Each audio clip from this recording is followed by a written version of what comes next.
Lorsque l'on parle du Yémen, on pense avant tout au groupe terroriste lié à Al-Qaïda. Et pourtant, une toute autre guerre fait rage dans le pays. C'est la guerre de l'eau. Sanaa pourrait être dans 5 ans la première capitale du monde sans eau. Il n'y a pas de fleuve et la nappe phréatique sera alors à sec. Aujourd'hui déjà, l'eau du robinet à Sanaa a 8000 ans, car il faut creuser très profond pour la chercher. 90% de ce précieux liquide est utilisé dans l'agriculture. Pas pour cultiver des céréales ou des légumes pour nourrir la population. Non, on irrigue d'immenses plantations de khat. Cette herbe euphorisante crée une dépendance chez ceux qui la mâchent et enrichit la mafia des drogues. Mais surtout, très gourmande en eau, elle vide littéralement les nappes phréatiques. C'est un reportage de Sébastien Mesquida et Yann Le Gléo.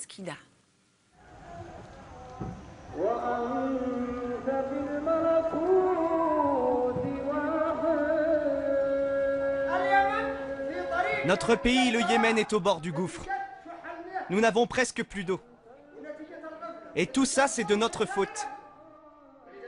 Je me tourne vers ceux qui gaspillent l'eau de la mosquée. Que Dieu les laisse mourir de soif.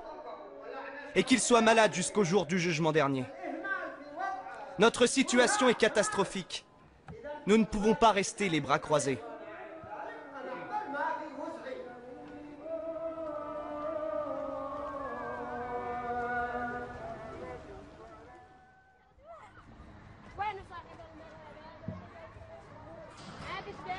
Il n'y a pas d'eau ici, plus rien dans la citerne.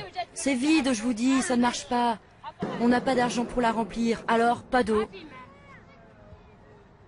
Pas d'argent, pas d'eau. Warda habite l'un des quartiers les plus pauvres de Sanaa, la capitale du Yémen. Dans ces bidonvilles, la pénurie d'eau est un combat quotidien.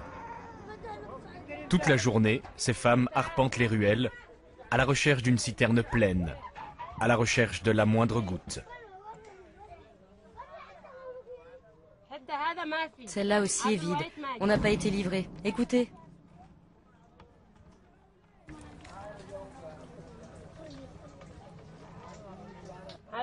Plus d'eau. Le camion n'est pas venu. Il nous faut de l'eau et que ça soit propre ici. Comment vous voulez qu'on fasse? On manque de tout. On n'a rien. Pour la remplir, ça coûte 6 €. 6 € je vous dis. Mon mari n'a pas de travail et même s'il en trouve un, il va gagner à peine 50 €. 50 €, c'est tout. Warda passera des heures à remplir son jerrycan. Voilà la vie au Yémen, l'un des 10 pays au monde où la pénurie d'eau est la plus menaçante. Le Yémen est situé dans une région très aride. La géologie, le climat en font un des pays les plus pauvres en eau de toute la planète. Actuellement, nous surexploitons plus de 50% de nos réserves. Autrement dit, nous sommes en train d'assécher des nappes constituées depuis des milliers d'années. Et si nous continuons comme ça, elles vont complètement s'épuiser. L'eau courante est un mirage au Yémen. La population dépend entièrement de ces camions-citernes et des marchands d'or bleu. Un métier devenu très lucratif. Dans les grandes villes, une famille dépense en moyenne 1/5 de ses revenus pour s'approvisionner en eau. On vient ici remplir nos citernes et ensuite on livre les habitants. On manque d'eau. C'est de pire en pire. Chaque année, il y en a de moins en moins. Et pourtant pour nous, c'est vital. Un besoin vital qui est assuré tous les 10 jours en moyenne dans la capitale. À Taïs, dans le sud, les habitants ont moins de chance. Eux ne sont livrés qu'une fois par mois.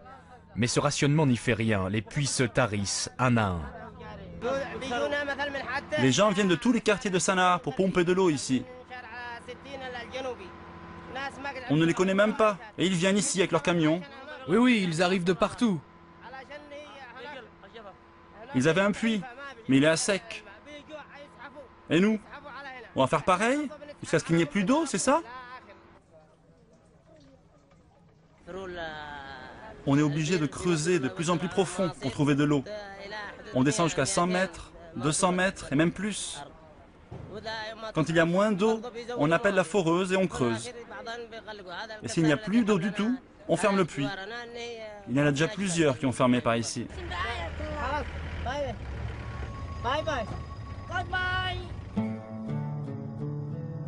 La région d'Amran, au nord du pays, fait face à une situation plus critique encore.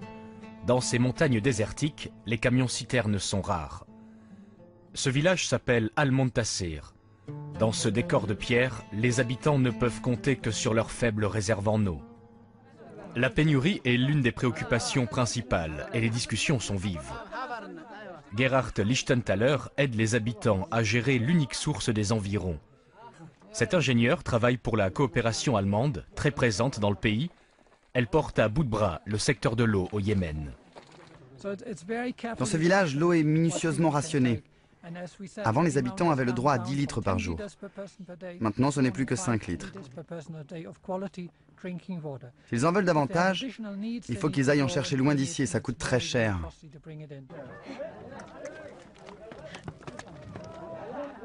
Le grand problème, c'est la croissance de la population. Ces dernières années, il y a eu de plus en plus de naissances ici, mais la source, elle, n'a fait que diminuer. Voilà la cause du problème. La démographie, la pression de la population sur une si petite source. C'est en effet l'un des problèmes majeurs. À Al-Montassir, comme dans tout le pays, la démographie explose. Il y a 20 ans, on ne comptait que 10 millions d'habitants au Yémen. Ils sont 25 millions aujourd'hui, plus de 40 millions dans 2 décennies. Dans ce village, l'eau est pourtant gérée au compte-gouttes par Ali, le maître du puits. Voilà, là c'est la porte du puits. Et voilà la clé.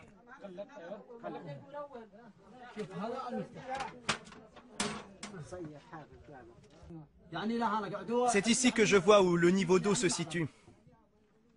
Il ne faut pas dépasser la limite. Et si ce niveau descend, je laisse la porte fermée.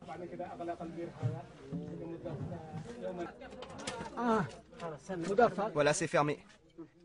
Plus personne ne peut venir chercher de l'eau. Ce sera fermé pendant 2 jours et ensuite je viendrai l'ouvrir. Chacun attendra son tour en fonction de son numéro. Regardez. Sur cette liste, c'est écrit. Chaque personne a le droit à un certain nombre de bidons. Dans sa famille, à lui, ils sont 12. Ils ont le droit à 6 bidons. Ici, c'est la famille de Mohamed Yahya. Ils sont 10. C'est 5 bidons. Et c'est pareil pour tout le monde.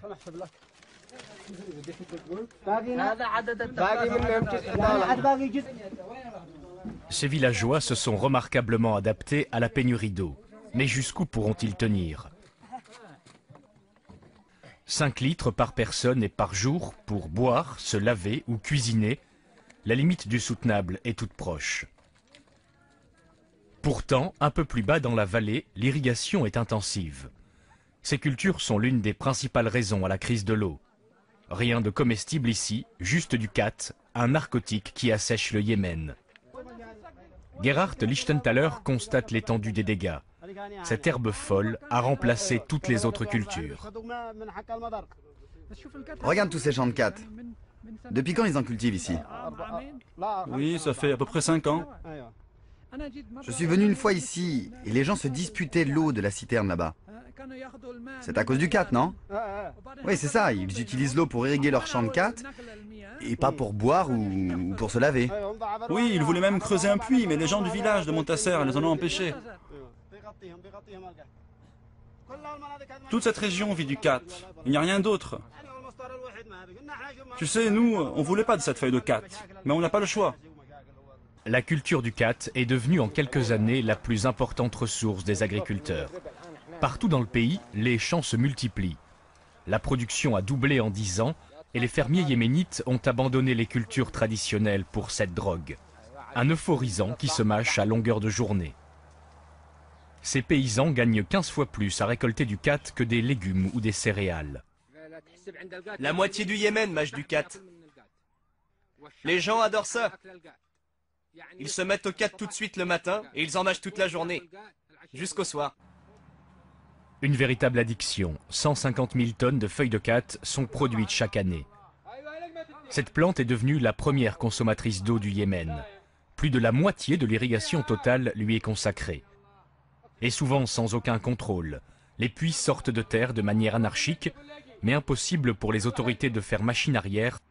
Des millions de Yéménites dépendent uniquement du khat pour survivre. L'État n'arrivera jamais à arrêter la production de khat. Et s'il insiste, ce sera la guerre. On se battra jusqu'au dernier. Jusqu'au dernier, je vous dis.